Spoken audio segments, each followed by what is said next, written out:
रावेर तालुक्यातील Nimbhora police station मधील एका पोलीस हवालदाराला 20,000ची लाच घेताना एसीबीने रंगेहात पकडले. तक्रारदार हा केळीचा माल खरेदी करून दिल्लीतील व्यापाऱ्यांना विक्री करणार होता. शेतकऱ्यांनी त्याच्यावर लेखी तक्रार केली.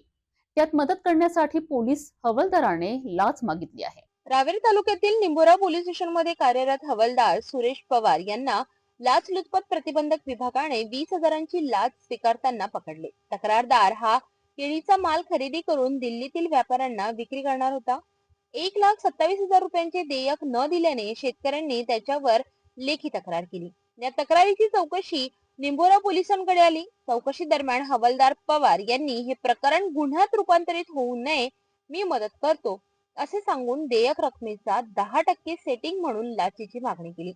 तक्रारदाराने तत्काळ एसीबी कडे तक्रार दाखल केली. त्यानंतर पंचासमक्ष पडताळणी झाली आणि पवार हे प्रभारी अधिकाऱ्यांसाठी 20,000 रुपये मागत असल्याचे स्पष्ट झाले.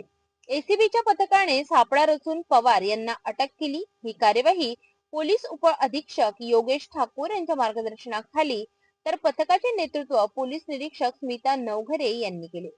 पुढील तपास उप अधीक्षक योगेश ठाकूर हेच करणार आहेत.